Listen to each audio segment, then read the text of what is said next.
Hello there, my name is Annette with Sunbeam Fabric Art. Welcome to my channel. I have a brand new grandbaby, and this grandbaby needs a Christmas stocking. I will leave a link in my description to the previous video where I made stockings for my whole family. I wanted to replace some of the old ones and some that didn't match. I thought it would be fun to have a cohesive stocking. I constructed the front of all the stockings with two 16 patches of Christmas fabric plus white fabric and one 8 patch for the toe of the stocking. When I was doing this, I made some extras thinking, oh, we might have more grandchildren. For the start of this, all I had to do was pull out the previously made fronts of the stockings, and then my son and daughter-in-law picked out this fabric. It's based on The Hobbit, and that is what we're going to be using for the lining and the back and the cuff of the stocking. I will need one piece that is the exact same orientation as the front of the stocking, and I will need two pieces that are oriented backwards from the way the stocking is facing now.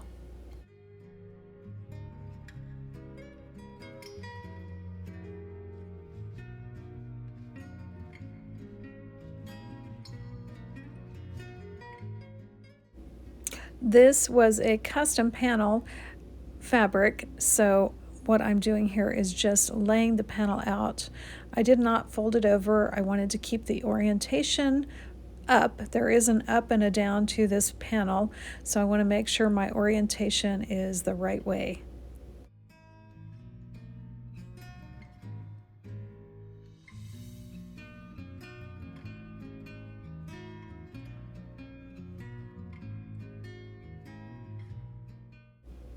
For the back of the stocking, I will have one piece going one way, one piece going the opposite way. Put those wrong sides together.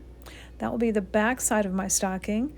Next, I'll have a piece wrong side together with the front of the stocking, and then between the 4 layers, right in the middle, that will be the opening to stuff it full of goodies.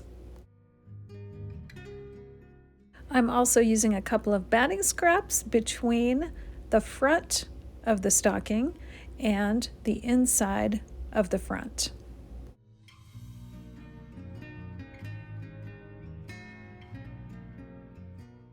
I've got my quilt sandwich put together here and I'm ready to stitch, but first I wanted to check out some of my quilting stitches and decide on a decorative stitch to quilt the front of the stocking.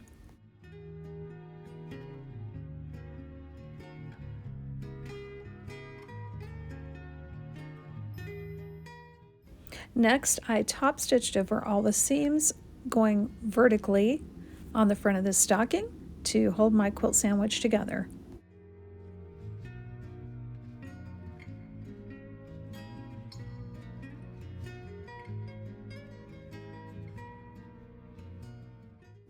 We're at the end of the first line that I stitched, and I just wanted to show you a little close-up of that stitch that I'm using. It's just a little circular stitch with a couple of variations.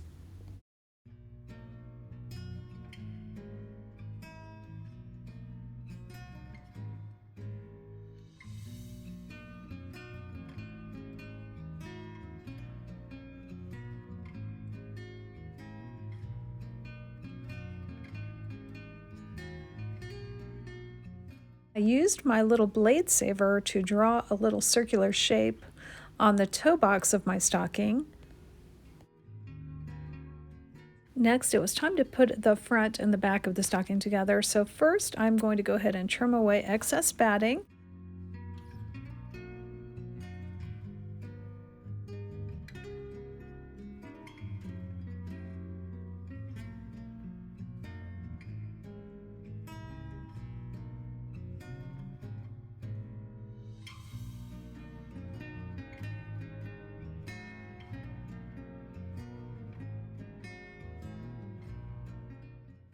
Next, I'm going to put all 4 layers of this stocking together, and you can see my back, those pieces aren't exactly the same. That's okay.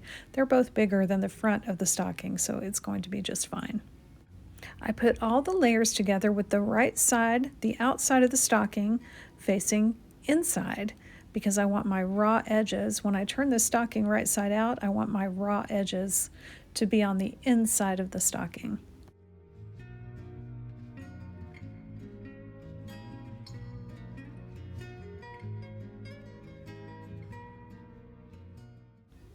Once I get the pins in all the way around, I'm going to stitch a seam all the way around. I'm leaving the top of the stocking open.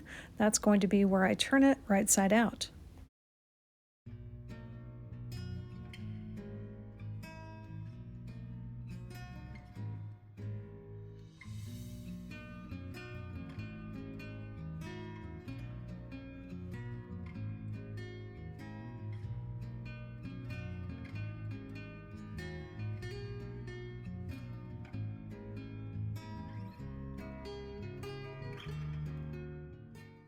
Next, I'm going to trim the bulk away really close to the seam I just stitched.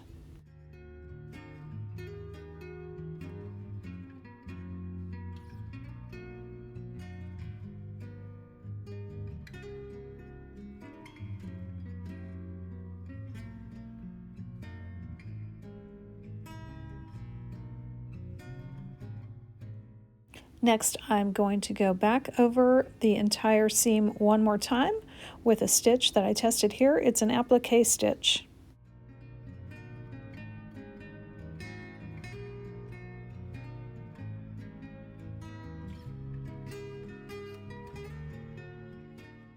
Here's a close-up for you of those 2 seams.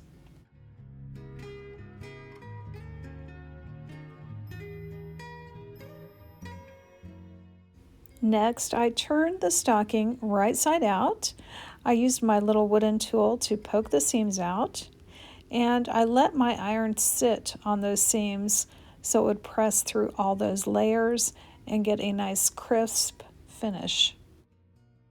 The next thing I need to do before I add the cuff, I need to make a little tab for hanging this stocking. I didn't measure, I just really eyeballed this. I think the piece of fabric is about 1.25 inches or 1.5 inches wide, and I think it's maybe 5 or 6 inches long, but I'm going to trim that later. I'm going to press this little piece of fabric in half, then I'm going to fold the outside edges inside to that crease and press those seams too.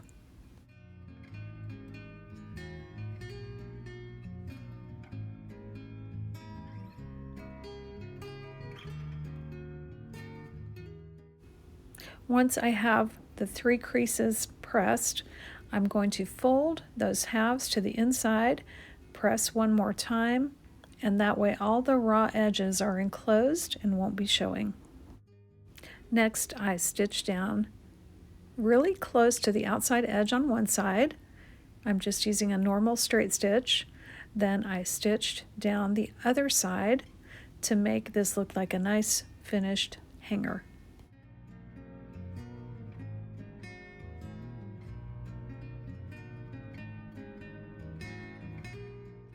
I folded my little strip in half, made a loop, and trimmed it off at the right size that I thought would work for a hanger loop. I put a couple of stitches just to hold it in place. Now I'm going to stitch this loop to the inside of my stocking, and it's the back side of my stocking, so the opposite side from where the toe box is. I'm going to just place this on the seam I already stitched and stitch back and forth a few times using my back stitch. I'm sure there are other ways to put this loop in there or other places. Some people might want that in that side seam rather than the top seam, but for me, I like it hanging right there on the top left of the stocking, because then the stocking kind of hangs at an angle. Next, you see me measuring the inside opening of this stocking. What I'm going to be doing is making a cuff with only one raw edge. I'm going to cut fabric that is the right width that I want my cuff. So it needs to be double the width and it needs to be the length. And one note, if you have directional fabric, make sure that the longer side is going the right way. So I am cutting my piece for my individual stocking to 8 inches wide and 15 inches long. I want my cuff to be about 4 inches deep, so that's doubled, that is 8 inches. And the inside opening of my stocking is about 7.5 inches, so I doubled that to get the 15 inches. I believe I actually cut it to 15.5 inches long to give myself a little extra wiggle room for the seam allowance. Next, I folded my piece long ways together, wrong sides together, and pressed the crease.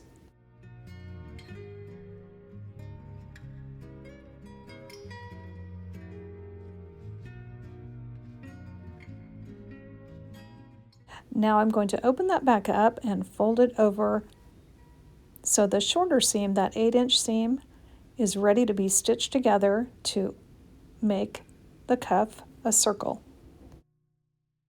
Now when I turn this right side out and fold again on that crease line that I creased at first, I have my cuff all enclosed except for the raw edges.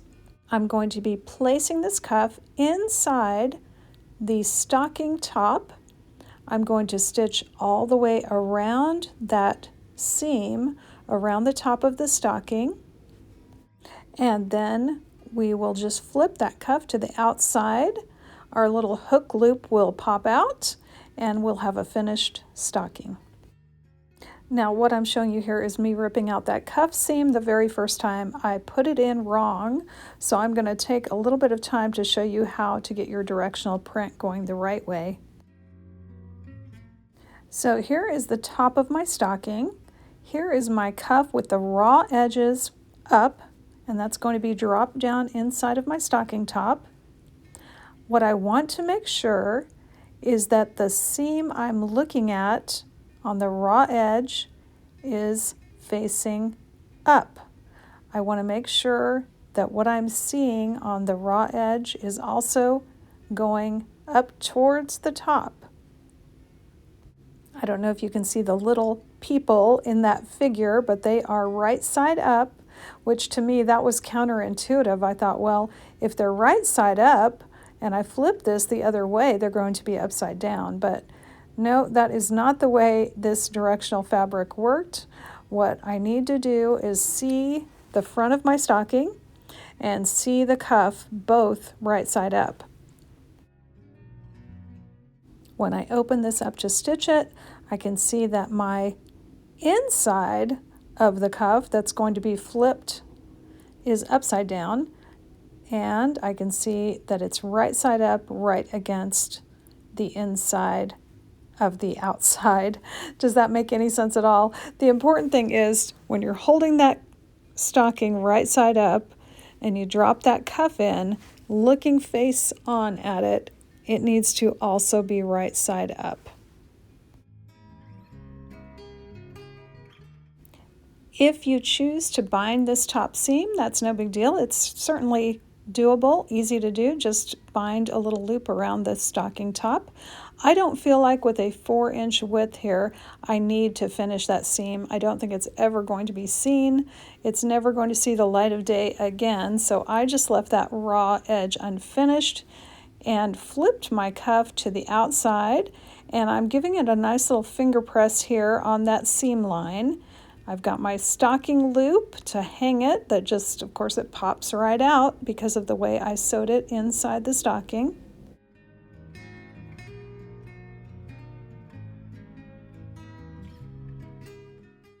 Once I got all that finger pressing done, I did go to the iron and press it with the iron as flat as I could get it.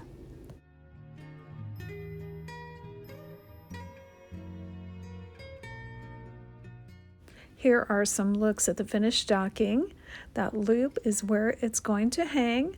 I took my clock off my sewing room wall and hung it up so you could see that real clear how these stockings will hang. And here's a cute look at my 3 grandkids' stockings and Blaze's stocking as well, right there on the right-hand side. I made him a little mini stocking too. Thanks so much for joining me today, and I hope to see you back again real soon.